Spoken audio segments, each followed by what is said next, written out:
In 2022, astronomers using the Murchison Wide Field Array discovered a strange new radio signal that was arriving every 22 minutes. The astronomers were no strangers to such repeating signals. They typically come from pulsars, neutron stars which send intense pulses of light across the universe as they rotate on their axis. But as they began to look deeper into records of past observations, they realized this signal had been arriving at Earth since at least 1988, with remarkable stability, far more stable than is expected for a pulsar rotating every 22 minutes. If it was a neutron star, it was unlike any they had seen before. So, where was this signal coming from? I'm Alex McColgan, and you're watching Astrum. Join me today as we grapple with the mystery that lies behind this signal, which will challenge our understanding of some of the most awe-inspiring objects in our cosmos. The location of the source, named GPM J1839-10, is roughly 18,000 light-years away. Its signal arrives as pulses that can last any amount of time between 30 seconds and 5 minutes. These pulses can appear at any time in a window of just over 6.5 minutes, which is centered on 22 minutes after the previous pulse. To us, this may seem like a great deal of variation. 30 seconds and 5 minutes are very different durations, and the pulse arrival varying by over 6 minutes doesn't paint a picture of a very stable source. But neutron star dynamics can be very complicated, and if the source is indeed a neutron star, then many factors can affect the duration and arrival times of the pulses that we receive. Nevertheless, the astronomers were able to spot this signal hiding in data from the last 35 years and used this expanded dataset to average out the fluctuations. They calculated that the source was rotating once every 21 minutes and 58 seconds, as well as how much it had slowed down. But to their surprise, they calculated that this rotation period remained unchanged over the past 35 years, even though it is expected that the source will slow down as it radiates energy into space. We can only say for sure that if the source has slowed down, its rotation period would not have increased by more than 0.28 milliseconds over the 35-year period, because otherwise we would have been able to detect this in our data. This is an absolutely minuscule amount, and it shows that whatever the object is spinning with remarkable stability. This usually isn't odd for a pulsar. These are the timekeepers of the universe, the clocks of the cosmos, mechanistically ticking away with such certainty that we can use them to measure time across vast stretches of the universe. However, this level of stability is odd for a pulsar that is rotating so slowly. To understand what makes it odd, we need to recap how pulsars work and what makes them slow down over time.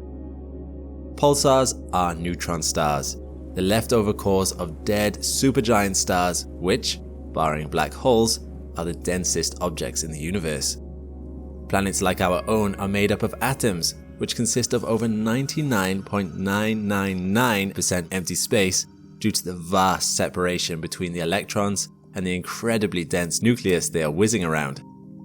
But imagine an entire star made purely out of the neutrons that are found in the nucleus. No electrons, no protons, no empty space. Merely a teaspoon of it would have as much mass as 11 times that of the entire human population, all 8 billion people. A typical neutron star is around 35% more massive than our Sun, and squeezed into a sphere that has the diameter about as long as the island of Manhattan. To call it dense would be an understatement. For reasons still unknown to astrophysicists, the extreme environment gives rise to an incredibly strong magnetic field. What does this have to do with the signals we receive from pulsars? Where do the light waves come from? To answer this question, we need to understand a complicated process that gives rise to the signal, an exponentially growing shower of light and matter, all spawning from a single electron. Near the magnetic poles of a neutron star, an electron can be accelerated by the magnetic field and emit a so-called curvature photon, tangential to the magnetic field line. This marks, if you like, the start of a pulse. The curvature photon moves in a straight line until the angle between its momentum and the magnetic field line becomes too great. Once this angle reaches a threshold, the light dissipates and imbues its energy into the quantum field of electrons. An electron is created alongside its antiparticle, the positron. The electron-positron pair has some momentum perpendicular to the magnetic field lines, which they spontaneously dispose of in the form of synchrotron photons. These two synchrotron photons can each then produce another electron-positron pair after they reach the threshold angle between their momentum and the magnetic field lines. This process repeats again and again, exponentially increasing the amount of photons and electron-positron pairs created, until the synchrotron photons no longer have enough energy to create electron-positron pairs, putting an end to the cascade. These photons then beam out into space, while the original electron continues its journey, generating more curvature photons and more cascades as it moves along the magnetic field lines. This pair production cascade is why the light of a pulsar is so intense that we can detect a signal from this tiny stellar remnant thousands of light years away. But why do we see this light as pulses rather than a continuously glowing beacon of light shining at us? This is because the magnetic poles of a neutron star are rarely ever aligned with its axis of rotation. Just like on Earth, the magnetic North Pole that our compasses point to isn't the actual geographic North Pole the Earth rotates around. So, the pulsars are like great lighthouses, sweeping their beams of light around the cosmos as they spin. And for an observer far away, like us on planet Earth, we see the beams sweep past us again and again as the pulsar completes its rotation on its axis. These are the pulses of light that our telescopes can detect. However, this is light with very long wavelengths in the radio part of the spectrum, meaning only a radio telescope can detect it. The light that the cascade produced is of the same wavelength, with the peaks and troughs of the light waves fluctuating in unison. The light waves are also polarized, which means they are all aligned along the same axis. This is a hallmark of neutron stars, and this is precisely what we observe in the 22-minute signal. The signal also has fluctuations that last between 0.2 to 4 seconds, where the axis of the light's polarization suddenly changes by 90 degrees, perpendicular to the original axis and then back again. This effect is yet another signature of the cascades at the poles of the pulsars. So much of our data points to a pulsar being the signal that you'd think this was an open and shut case. But one variable that we've mentioned earlier throws this entire theory into doubt: the slow rotation rate of the neutron star. Or rather, the combination of the slow rotation rate and the high stability of the rotation rate of the source. You see, as pulsars lose energy by shining their powerful beams into the cosmos, conservation of energy will ensure that the pulsar slows down. Eventually, the pulsar will slow down so much that it can no longer power the pair production cascades, and the light emission starts to shut off. The pulsar has entered the so-called Death Valley. This graph plots neutron stars based on their rotation period on the x-axis and the rate of change of their rotation period on the y-axis. Death Valley is shown in this grey band running through the middle, and any pulsar that has properties below this line should not be shining as the bright lighthouses they usually are. We see that our signal is below even the lowest line marking the Death Valley, meaning that if it were a pulsar, it should be well and truly switched off, and yet we are detecting it. Look at the cluster of other known neutron stars on this graph.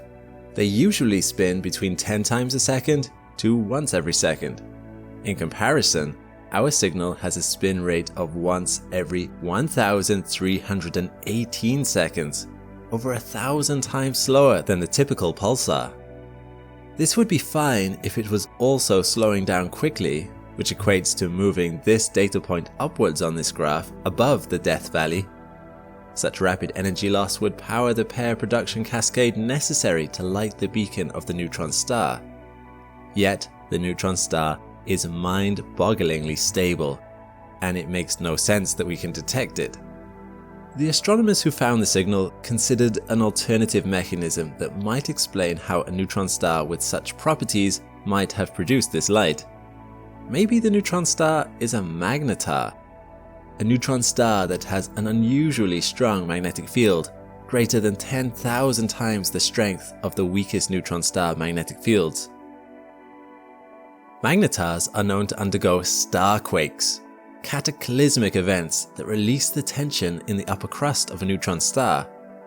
These stresses are produced by the strong magnetic fields of the magnetar, as well as the slowing down of the magnetar rotation.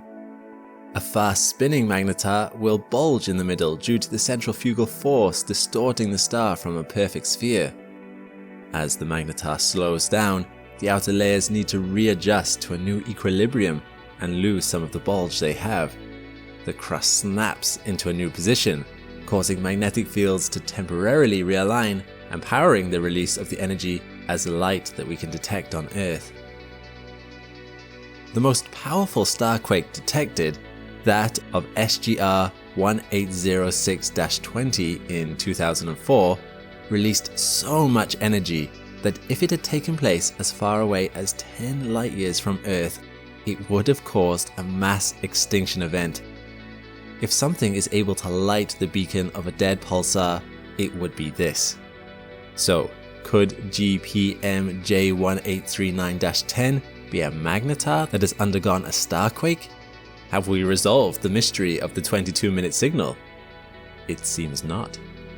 We expect these starquakes to also emit light in the X-ray part of the spectrum, yet no X-rays can be detected from the position of the source roughly 18,000 light-years away. It also wouldn't make sense for a magnetar outburst to be going on for 3 decades. The starquake is a temporary phenomenon, and the energy dissipates within a few years at most. It is simply incomprehensible that this signal would have existed for 35 years if it was indeed a magnetar.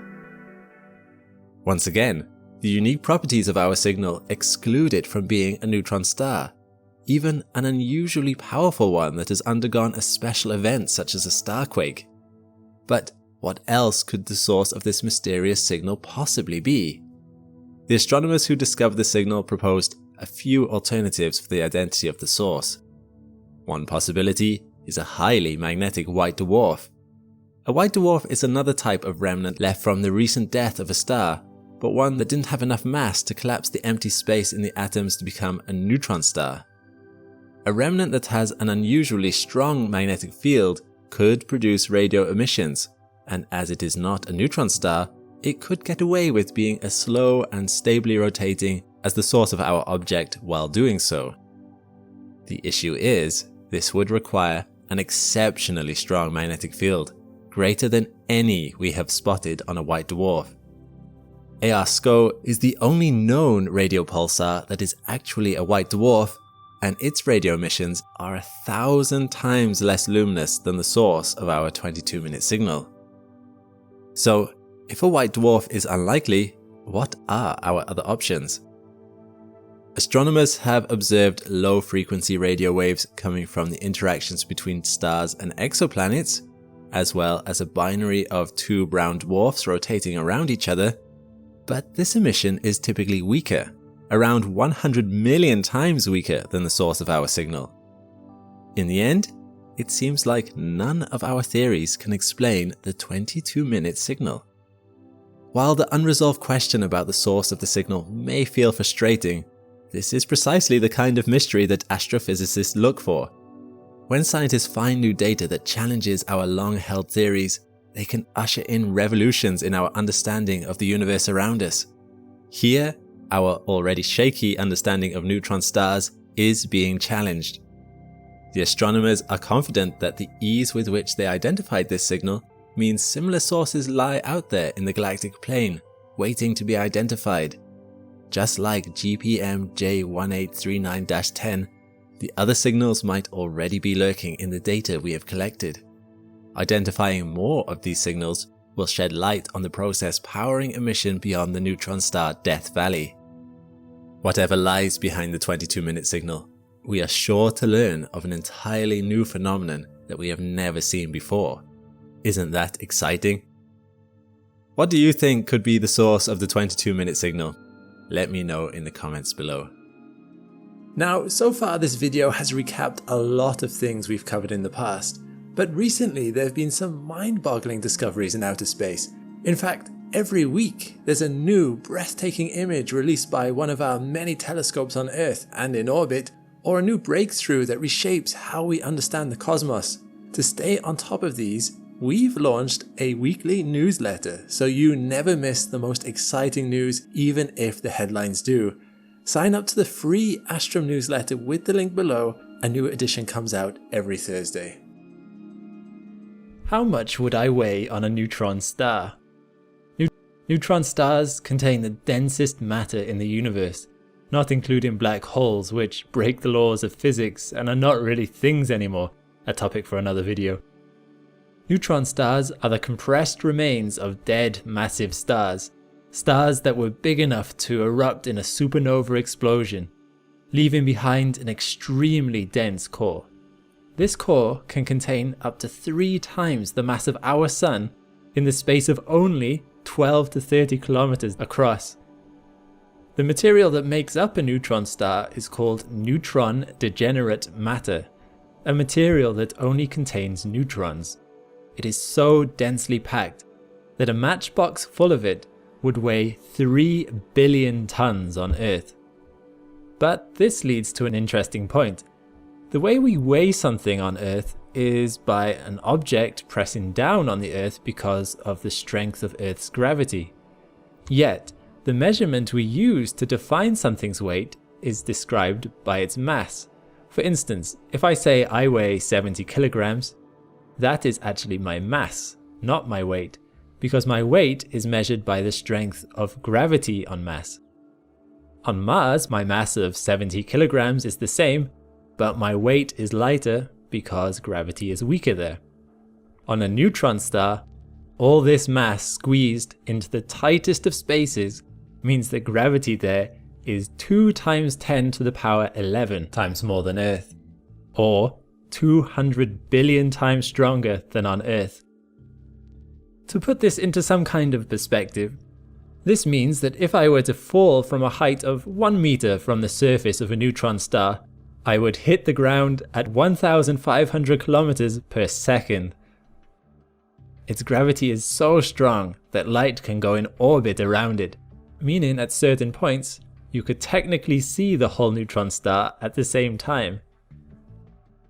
So, although this is far outside the realms of possibility, if I were to stand on a neutron star, my weight would be 200 billion times greater than it is on Earth. Imagine how much force I would be exerting on the floor of the neutron star. Not that it cares, because it's so densely packed. What would actually happen to my fragile body is that it would flatten against the surface to an atomic scale, likely turning into neutron degenerate matter as my atoms are crushed.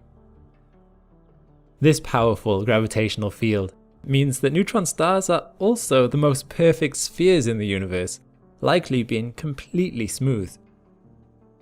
800 light years away, there's an unseen antimatter factory churning out high-energy positrons, tiny particles of antimatter that are streaming through the cosmos and colliding with our planet. For much of history, we didn't know this strange source existed. Most of the positrons bombarding us went completely undetected, instead getting absorbed in our planet's atmosphere. It wasn't until we started looking from beyond the bounds of our planet that we noticed them. In 2011, NASA's Alpha Magnetic Spectrometer, a state-of-the-art particle detector some 200 miles up aboard the International Space Station, was switched on. What did it find? You guessed it, positrons. The presence of these subatomic particles was to be expected, but not in the numbers they were finding. Such was the sheer volume of positrons being detected that the usual sources like natural radioactive decay and cosmic rays no longer offered a sufficient explanation. So, where were they coming from? We've only recently been able to trace the culprit of this cosmic antimatter shower, and it all comes down to another high-energy discovery. A strange gamma-ray haze named Geminga, first identified in the 1970s. What is this mysterious source of gamma radiation, and what does it have to do with the unusual abundance of high-energy positrons hitting our planet? I'm Alex McColgan, and you're watching Astrum. Join me today as we tune into the enigmatic frequency of Geminga, whose gamma radiation has lit up the world of astrophysics for decades. Up in our night sky, nestled in the Gemini constellation in the northern celestial hemisphere, there is something peculiar going on. In 1972, NASA's Small Astronomy Satellite 2, or SAS-2, identified an unknown source of gamma radiation. But with the technology available at the time, the best it could do was trace its origin to this wider region of our Milky Way. So, the radiation's ultimate source remained hidden among the stars for decades. Nevertheless, it was given a name, Geminga, as coined in 1976 by Italian physicist Giovanni Bignami, who would dedicate his career to studying it. It's a play on words, a combination of Gemini, the region where it's located, and gamma, the type of radiation it emits. Geminga is also a pun in Bignami's Milanese dialect, meaning it's not there, a fitting name for a gamma-ray haze with unknown origin. It wasn't until 1983 when Bignami and his team finally had their big break. They managed to identify a weak X-ray signal from Geminga using the Einstein X-ray satellite. This meant, although its exact position remained unknown, they could narrow down their search area and were getting closer to uncovering Geminga's hiding place. But it didn't answer the big question, what is it? As astronomers could still only offer vague guesses about the true nature of the source. That was until 1991, when they had another lucky break. Two separate missions identified radiation coming from Geminga, and they weren't constant signals, but pulses. The first of these discoveries was made with a German-built X-ray telescope known as ROSAT, short for Röntgensatellit, named after the German word for X-rays.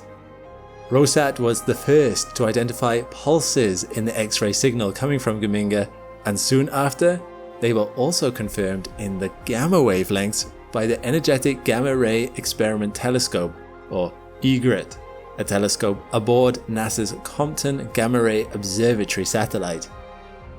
Not only did these complementary observations demonstrate that the X-rays and the gamma rays were both coming from Geminga, but for the first time they revealed what Geminga was.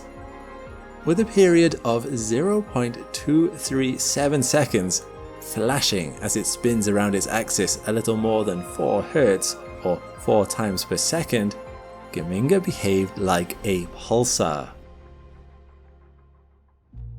A pulsar is a type of neutron star that spins rapidly, emitting beams of radiation that sweep across space like a cosmic lighthouse. From across the galaxy, most pulsars appear to flash in radio waves, anywhere from a few times a minute to as fast as 700 times per second. And at this point in the early 90s, they were incredibly rare. You see, before ROSAT and EGRET, only 2 other high-energy gamma-ray pulsars had ever been identified, the Crab and Vela pulsars. And Crab and Vela were different to Geminga in a couple of key ways. First, in addition to gamma rays, both of these pulsars also produced radio waves, and were therefore visible using radio telescopes. So if Geminga was a pulsar, then it would be the first discovery of one that was apparently radio silent, only emitting enough radiation to be seen in the gamma and X-ray wavelengths. And second, Crab and Vela were surrounded by their respective nebulae, remnants from when they were created from supernova explosions. But Geminga's nebula was conspicuous by its absence.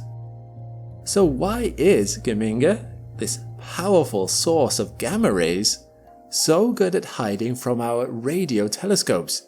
Where is its nebula? Or could it be a different type of object altogether? Well, the answer to the first question is, in part, because we hadn't been listening properly, due to the limitations of the available technology and due to our understanding of the radio emissions of such stellar remnants.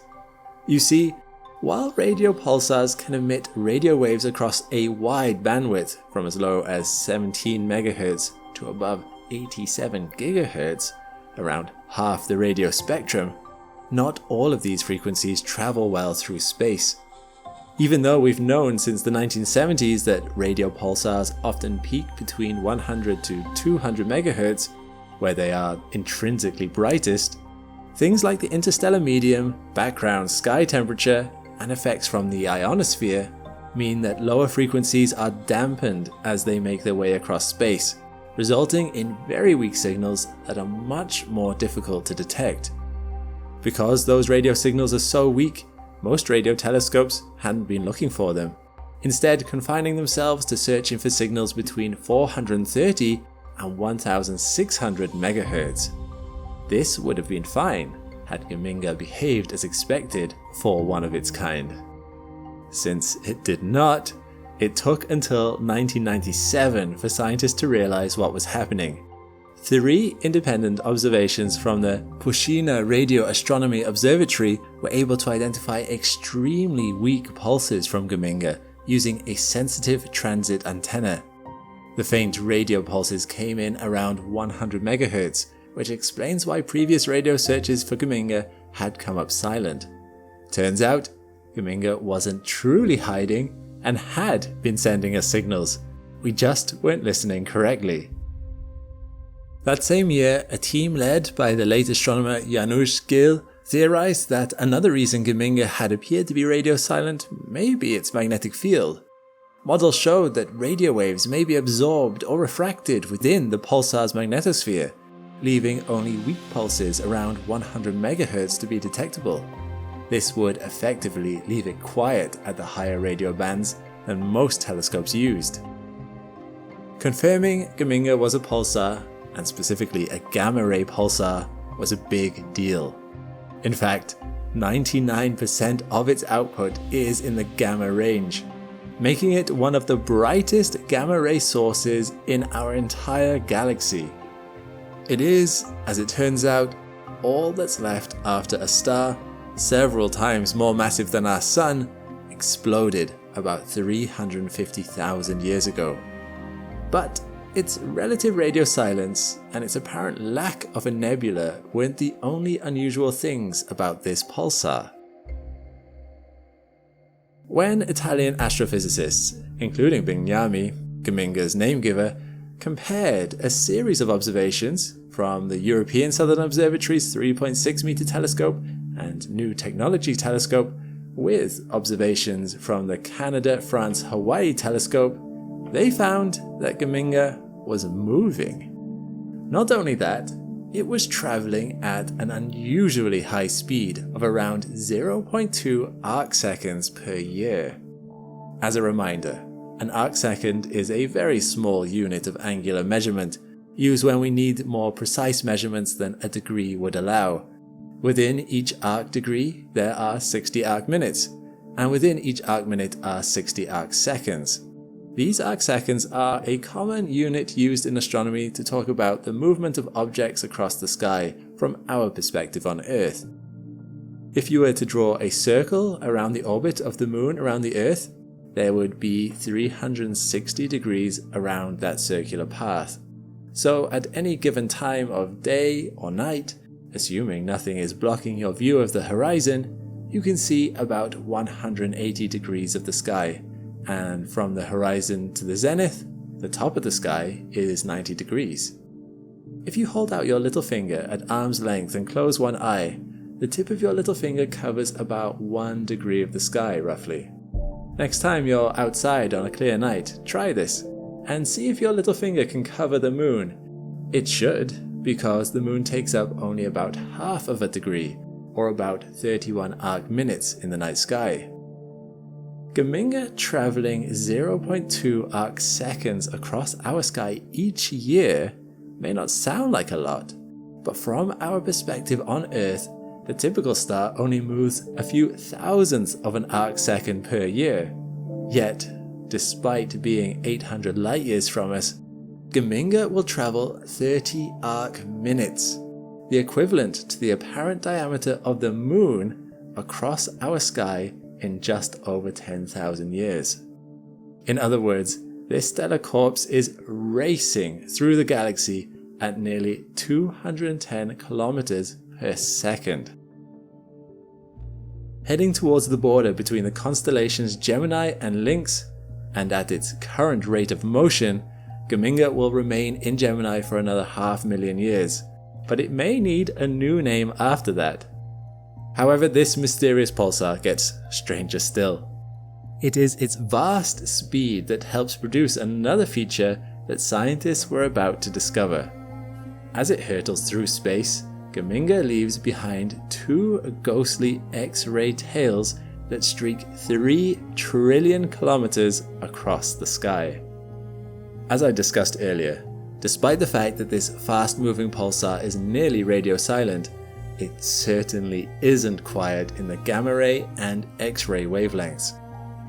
In 1999, ESA's X-ray Multi-Mirror Mission, or XMM Newton, was launched to peer deeper into this X-ray universe, and 4 years later, a team led by Patricia Caraveo uncovered these comet-like X-ray trails. Their shape and brightness are partly explained by the shockwave created by Geminga's motion through space and its rotation as a pulsar, but they are also revealing of another attribute: Geminga's colossal mass. Measuring only about 20 to 30 kilometers across, Geminga is extremely dense, containing about as much mass as 1.5 of our suns. To put that in perspective, if you had a teaspoon of neutron star material, it would weigh about 4 billion tons, as much as 10,000 Empire State Buildings. As this dense, high-mass object races forward through the low-density interstellar medium, just 0.06 to 0.15 atoms per cubic centimeter, it compresses the interstellar medium and its own embedded magnetic field by a factor of 4. Meanwhile, the incessant spinning of the neutron star creates an environment where electrons and their antimatter counterparts, called positrons, can be accelerated to extreme energies, powerful enough to emit high-energy gamma rays. While most of these electrons are seen in the gamma radiation that escapes from the pulsar, some get trapped and spiral within this enhanced magnetic field. In these images from a computer model, the tails can be seen streaking along the edges of Geminga's 3-dimensional shockwave, like the wake created by a boat going through water. Only this boat is more massive than our sun, and the wake is made up of extremely high-energy X-rays. But the final piece of the Geminga puzzle wasn't discovered until 2005. Its nebula. Taking the form of a shell of neutral hydrogen gas with a radius of 0.4 parsecs wide, it turned out to be what we call a pulsar wind nebula. This type of nebula is created from the wind plasma that emanates from a pulsar's magnetic poles. The plasma, made of charged particles that can be accelerated to near light speed, surrounds the pulsar, creating a nebula of high-energy particles that give off strong X-ray emissions. With the confirmation that Geminga did have a nebula, its identity as a pulsar could finally be confirmed. But Chandra went even further. In addition to imaging Geminga, Chandra also looked at a second pulsar called B0355+54, and by comparing the two, astronomers uncovered another possible explanation for the absence of radio pulses from Geminga. On the surface, these pulsars seem quite similar. They are both about 500,000 years old, and they spin about 4 to 5 times per second. However, as you know, Geminga is seen primarily in gamma ray pulses, with no bright radio emissions. By contrast, the other pulsar, which I'll refer to as pulsar B, is not seen in gamma rays, and instead is one of the brightest known radio pulsars. How could these two pulsars be so similar, yet so vastly different in how we see them? The answer may be as simple as how each of these pulsars are oriented relative to our observation from Earth. Astronomers believe that these images of Geminga and pulsar B have revealed their spin axes and uncovered a reason for why radio and gamma ray pulses may be present or absent on different pulsars. Like our own magnetic field around Earth, both of these pulsars have magnetic poles close to their spin poles. These poles are where the beams of pulsing radio emissions come from. You could try to model this if you skewer a little foam ball right down the middle. The foam ball is a pulsar, and the radio beams coming from the poles are represented by the wooden skewer coming out both ends. If you spin the ball around the skewer like a spin axis, you create an equator around the middle. To illustrate the gamma ray source along the spin equator, called the torus, you could cut a hole in a paper plate and squeeze it over the foam ball. Now you've got yourself a disk of gamma rays beaming out from the equator in every direction.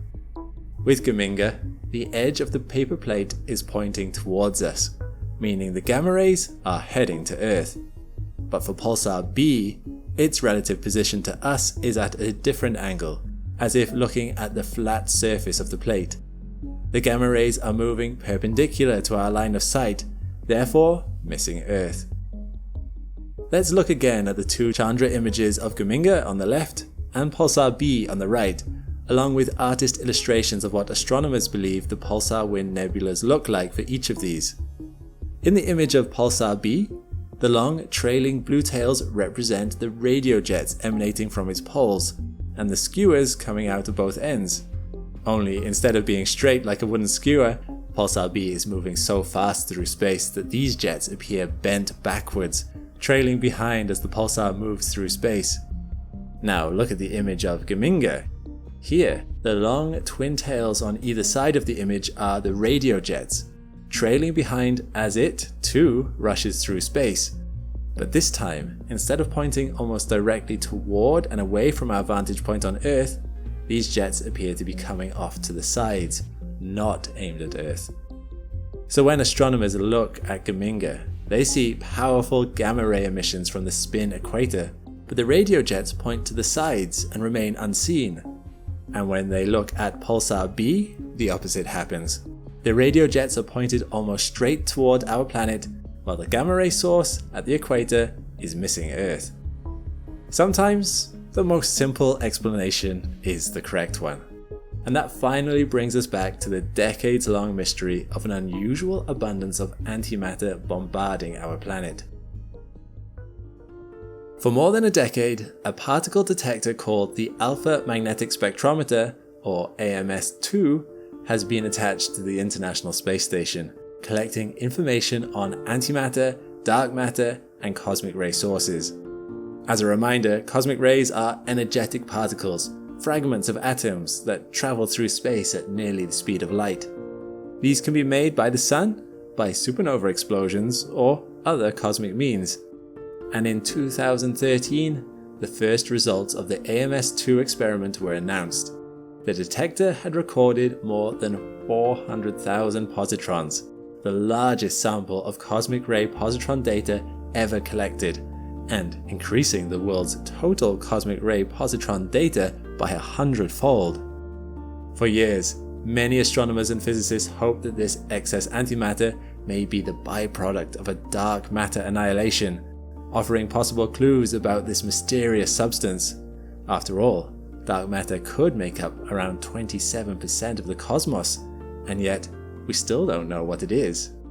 Like regular matter, dark matter holds mass and takes up space, but it doesn't seem to absorb, reflect, or interact with light, at least not in a way we can detect. Some theorize that dark matter may be made of yet unidentified types of particles.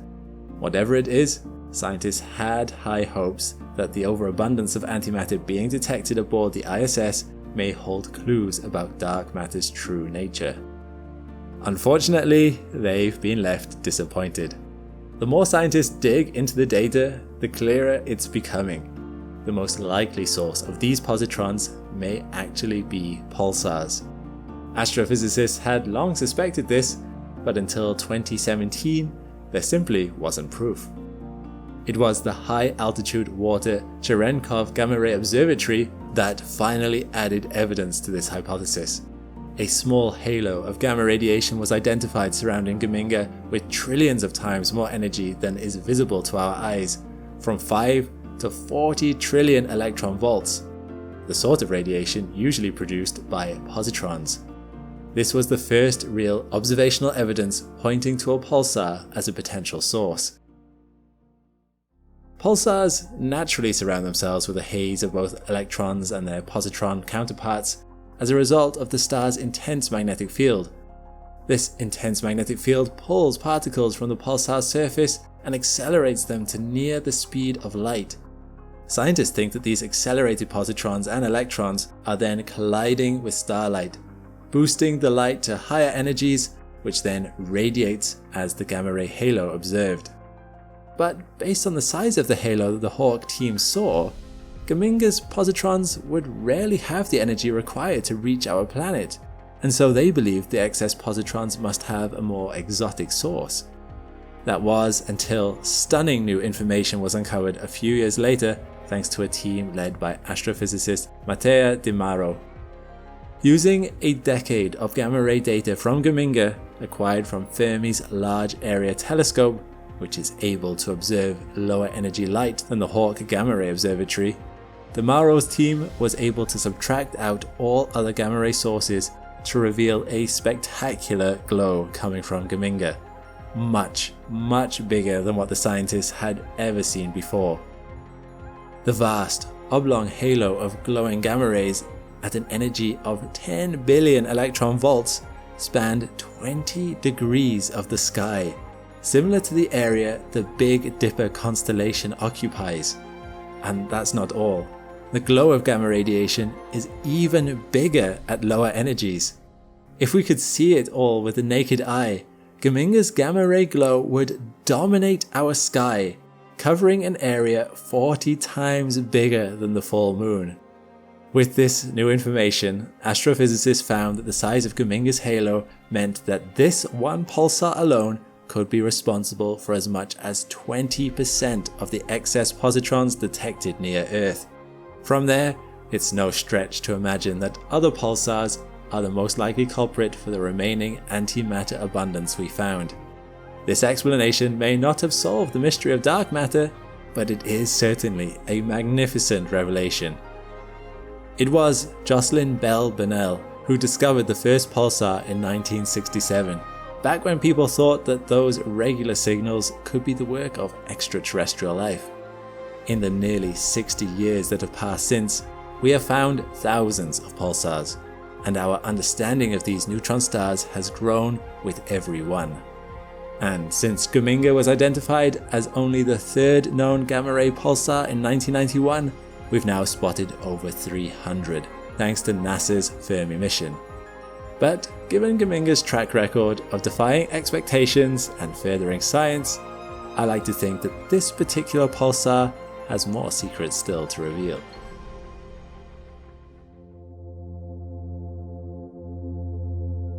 Tune into the universe with the right equipment and you will hear it humming, no matter where you look in the sky. Of course, it's not possible for sound to travel in the vacuum of space. Instead, we are talking about the hum of gravitational waves. You might already be familiar with a similar signal discovered decades ago. It's called the cosmic microwave background, and it is the afterglow of the Big Bang. This glow of microwave light was a groundbreaking discovery. It was the smoking gun that solidified the Big Bang's place as the leading theory of our universe's beginning. Yet, this light signal had a glaring weakness. Despite it being the earliest light of our universe, it was emitted almost 400,000 years after the Big Bang.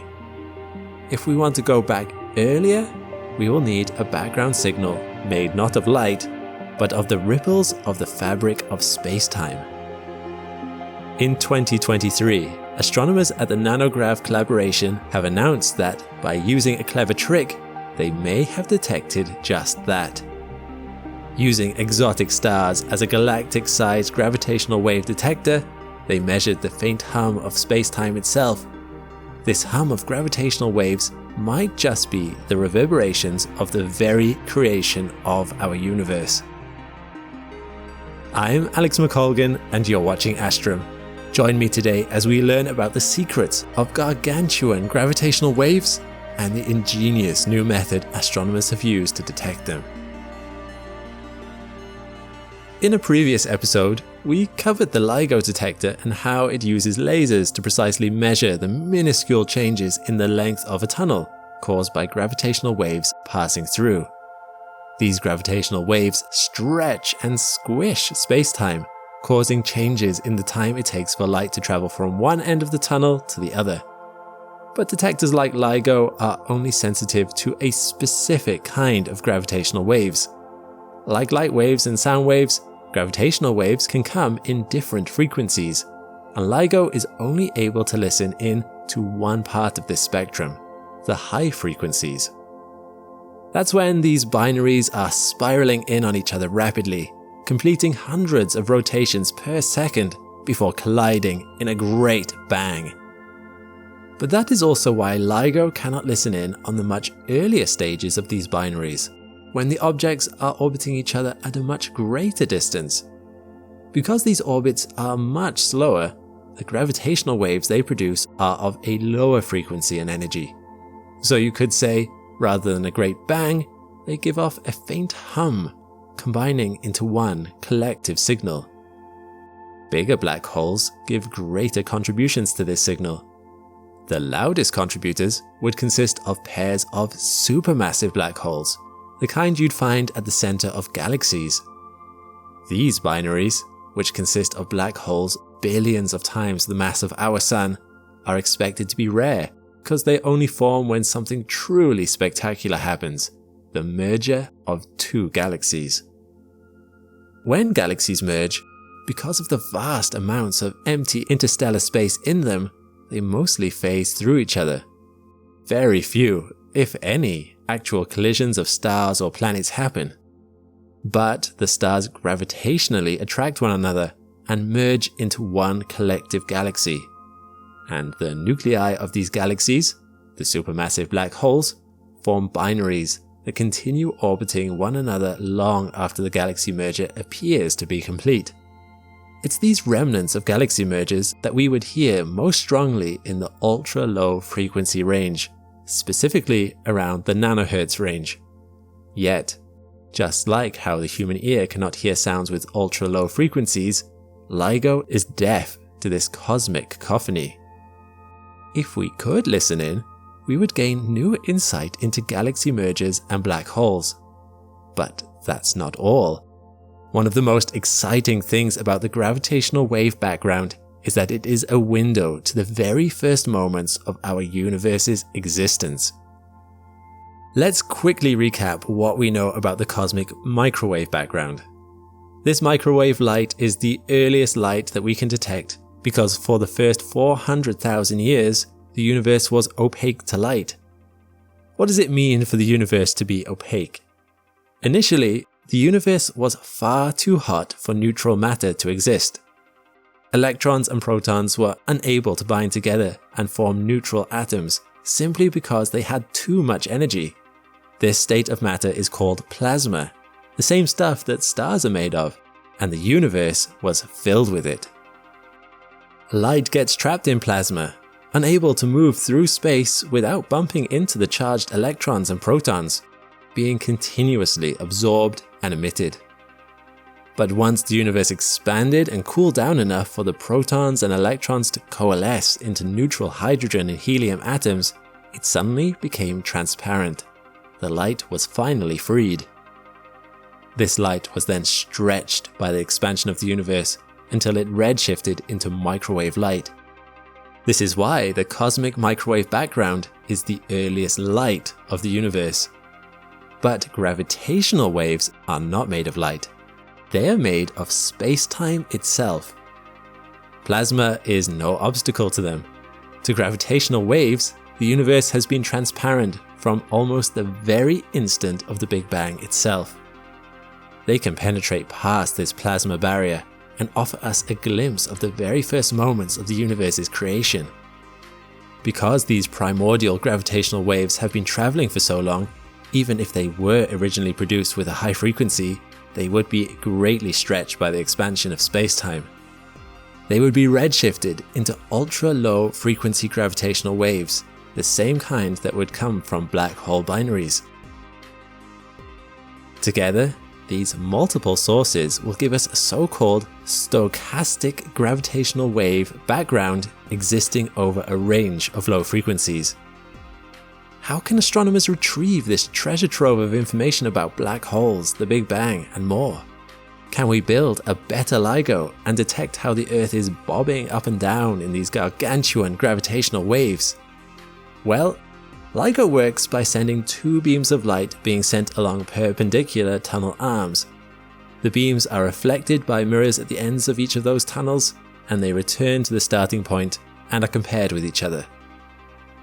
This is so that if space-time gets distorted along one direction, the information from the other direction can be used to get a sense of how much it has changed. Unfortunately, if we were to design a new LIGO to detect these gravitational waves, we would need to have tunnel arms that are much larger than anything we could build on Earth. This is because the frequency of a wave is inversely proportional to its wavelength. Ultra-low frequency waves have an ultra-long wavelength, and would require us to look at changes over a much greater distance to notice the effects of these gravitational waves. For nanohertz waves, that is, one full fluctuation taking a billion seconds, a quick calculation, wavelength equals speed of wave over frequency, tells us that the wavelength would be around 10 to the power 17 meters. For a sense of scale, the distance between the Earth and the Sun, or an astronomical unit, is 10 to the power 11 meters. A light year is around 10 to the power 16 meters. The wavelengths we are discussing are tens of light years long.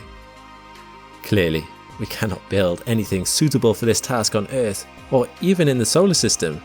We need to go beyond our stellar neighborhood. But rather than wait for humanity to ascend beyond the confines of our solar system and become a spacefaring civilization, astronomers at NANOGrav have used a clever trick. You may recall our recent episode on pulsars and how we discussed that these ultra-dense neutron stars are able to spin with remarkable stability. They emit light along their poles, and we can detect the pulses that we receive as those vast beams of light swoop around and hit the Earth again and again.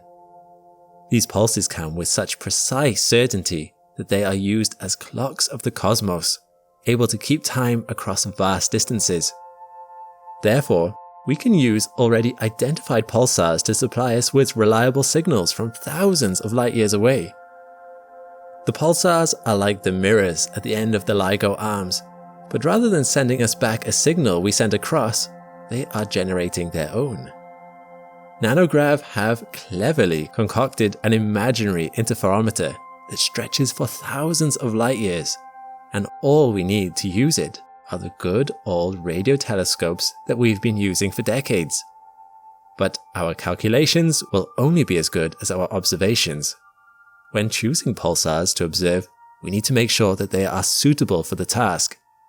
The best candidates are handpicked and added to a group called a pulsar timing array. For NANOGrav, they have made use of 68 pulsars, which were chosen for the following special properties. They had to be spread all across the sky, so we can figure out how these massive gravitational waves are affecting space-time in all directions. Also, they had to be millisecond pulsars, which means they complete millions of rotations per second. In our recent pulsar video, we talked about how these fast spinning pulsars are expected to be the most stable and dependable when it comes to the regularity of their pulses. In fact, their stability even rivals that of some atomic clocks. We could not ask for better timekeepers to be dotted across space and time. This regularity means that we can take measurements of the time their pulses arrive and continue taking these measurements over multiple years to see if there are any changes happening. Of course, the times of arrival can vary due to all sorts of factors, such as the change in distance between the Earth and the pulsar, as both objects continue moving around space, but we can take this into account quite easily. However, there are less predictable factors, such as random fluctuations in the interstellar gas the light is traveling through, causing delays that aren't coming from the stretching of spacetime. How do we get rid of the random noise in our data from pulsars located thousands of light years away? With statistics, we can isolate the gravitational wave background from the random noise by considering correlations between pairs of pulsars in the pulsar timing array. Just like LIGO, one tunnel isn't sufficient. We need 2 pulsars on each end of our imaginary tunnels. If similar fluctuations show up with 2 pulsars, it is unlikely that the random noise aligned in such a way to make it appear, by chance, that they are acting in unison. It is far more likely that there is a common cause underlying both those fluctuations, such as the possibility that the photons from the 2 pulsars are riding the same gravitational wave that are washing by them both. We can then relate these correlations of pulsar pairs with the angular distance in the sky. If there is no gravitational wave background, we expect there to be no correlation, and the graph to show a straight line at 0. However, if the data shows a special curve called a Hellings and Downs curve, that would indicate that a gravitational wave background is responsible for the variances. That's what NANOGrav have succeeded in doing. On the 28th of June 2023, based on over 15 years of continuous observations of their 68 pulsars, they announced strong evidence for the gravitational wave background. This is the graph we've been waiting for. This is a hallmark of gravitational waves, which stretch along one direction and squish in the perpendicular direction. This is exactly what we are seeing with this graph. When pulsars are separated at right angles, their photons are experiencing an opposing effect as they travel to Earth. The error bars in the data appear quite large, but the researchers have calculated that the data shows that the existence of a gravitational wave background is statistically significant at the 3 sigma level. This means that there's only a 1 in 1,000 chance that this is a false alarm and that this data was the result of mere chance. In physics, the 5 sigma level is considered the gold standard for a discovery, but 3 sigma is still very strong evidence. As they collect and analyze more data, astronomers will be able to reduce those error bars and finally announce an official discovery. So, what secrets does this gravitational wave background reveal? While we cannot pick apart the sources of the collective noise just yet, we hope that these techniques will eventually allow us to listen in to specific supermassive black hole binaries and figure out what the signal can tell us about the creation of the universe. Until then, astronomers will continue to use their galaxy-sized detector to calculate how we are bobbing up and down in the turbulent sea of space-time. Have you heard about NANOGrav before? What secrets do you think gravitational waves could reveal? Let us know in the comments below. Every year since 2018, astronomers have spotted a mysterious blue flash in the sky. It is one of the brightest phenomena in the universe, an explosion that makes the average supernova look like a faintly lit candle in the distance. Some have been spotted closer to us, and others billions of light years away. They look similar enough to one another, but no one knows what they are or what causes them. Through rigorous observation and analysis, astronomers began decoding a pattern and formulating a tentative but plausible theory, until, in 2023, they saw something that left them completely baffled. These explosions are called luminous fast blue optical transients, and there's simply nothing else like them out there. I'm Alex McColgan, and you're watching Astrum. Join me today as we dive into the mystery of space's brightest explosions, how they were discovered, and why they keep stumping scientists again and again.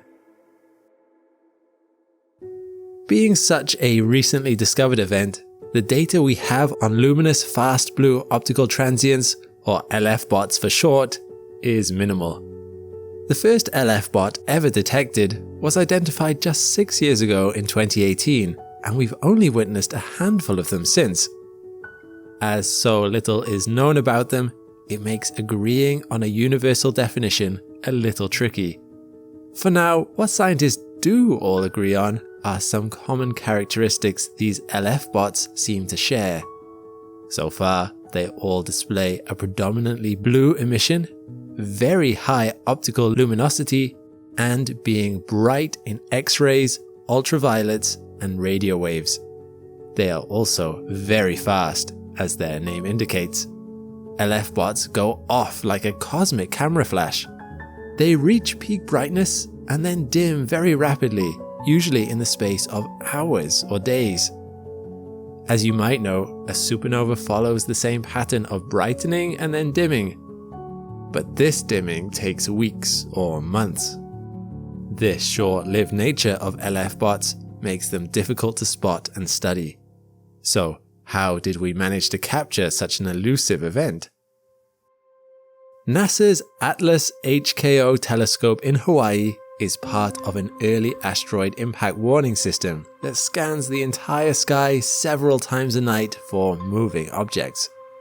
On the 16th of June 2018, Atlas HKO was performing its routine scan when it captured something very unusual, a flash 100 times brighter than a regular supernova that disappeared within days. The scramble was on. Scientists immediately started analyzing the data to understand what they'd seen. They pinpointed the explosion as coming from the Hercules constellation, some 180 million light years away. Officially designated AT 2018 Cow, the event was affectionately nicknamed the Cow after the last 3 letters in its name. Once located, it was quickly classified as a Type 1b supernova. This kind of supernova, also known as a core collapse explosion, is formed when massive stars collapse under their own gravity. But something about this particular explosion didn't quite fit. When taking a closer look at the Cow's emission spectrum, it didn't look very typical for a Type 1b supernova. It had unusually broad emission lines and very weak helium lines. Scientists thought it appeared more reminiscent of a Type 1c BL supernova, and so was quickly reclassified. However, the more scientists pored over the data, the more surprised they were by what they found. Whatever this explosion was, it started to look less and less like a supernova. At least, not the kind of supernova we'd expect. For starters, it appeared out of nowhere. This blast went from inactive to peak luminosity in just a few days. Like we mentioned earlier, supernovae usually take a few months to reach their brightest and dim again at a similar pace. Not only that, it was registered to be 10 to 100 times brighter than an ordinary supernova. Also, everything about the way it exploded was wrong. When supernovae explode, they tend to release their energy in a spherical shape. We know now that the shockwave sent out after a supernova can be aspherical due to the presence of strong magnetic fields, which can distort the shape of the initial blast. However, upon closer inspection, this mystery explosion did not even explode spherically. The researchers themselves called it the most aspherical explosion ever seen. Soon enough, other theories were being put forward. Some thought the cow could be a monster black hole shedding a passing star. Others suggested it was a supernova that gave birth to a black hole or a neutron star. But let's step back for a moment. It's really hard to draw any conclusions when you only have one of something. As the saying goes, once is an anomaly, twice is a coincidence, and 3 times is a pattern. What researchers really needed was a bigger sample size, more instances of this kind of explosion, so they could compare observations and deduce any patterns that might arise. Luckily, it didn't take long for scientists to get their eyes on a second similar explosion. A few months later, in September 2018, the cosmic camera flashed again. And again, for a third time in 2020. Keeping in the tradition of pulling animal nicknames from the last 3 letters of their official names, we had the beginnings of a LFBOT zodiac. The cow was joined by the koala and the camel. And just like that, they had data on 3 separate LFBOT events. They could start hunting for patterns. When analyzing the cow, koala, and camel, one of the first things that stood out to researchers was the location of these events. Even though they all happened in different parts of the universe, each blast was registered as coming from inside the spiral arm of a galaxy. At first, this information emboldened the initial theory that LFBOTs were just a type of core collapse supernova. Let me explain why. The kind of star that causes a core collapse supernova is a massive star, one of the biggest types of stars you can get. And as you know, the bigger the star, the shorter its lifespan. This means that these stars don't get the chance to travel very far before they die. It would make sense then that their supernovae occur very close to the star cluster where they were born. And what part of the galaxy is known for having such clusters? Yep, the spiral arms. The exact place we saw all 3 LFBOTs. But just as researchers seemed to be making progress, something happened that caught them completely off guard again. Like the Atlas HKO in Hawaii, the Suhith transient facility is a very wide-angle ground-based camera that scans the whole northern sky every 2 days. In 2022, it detected another similar explosion. Except, after the initial blinding flash, this optical transient started behaving rather strangely. Instead of exploding once and fading away in a few days like the other LFBOTs before it, the so-called Tasmanian Devil continued to produce short-duration bursts far longer than expected. What's more, each of these bursts seemed to be just as bright as the original explosion, which was very strange indeed. The Tasmanian Devil emitted more energy than hundreds of billions of stars like our Sun combined. Researchers were deeply puzzled yet again. It was unlike anything they'd ever seen before in astronomy. Now, I know the skeptics among you may be thinking, Alex, this has got to be due to some kind of technical error, miscalibrated equipment, a fluke in quality control tests, or a simple mathematical mistake. Indeed, the history of science is littered with scientists shouting Eureka at supposed breakthroughs or discoveries, only to be deflated once someone checked their workings.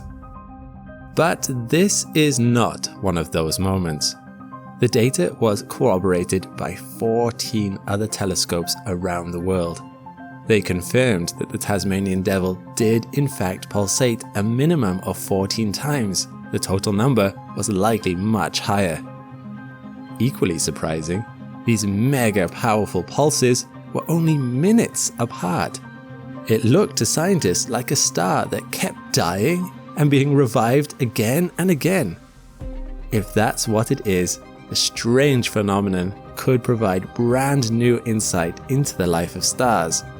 So far, stellar life cycles have only been studied as snapshots of different stages, never as a continuous process.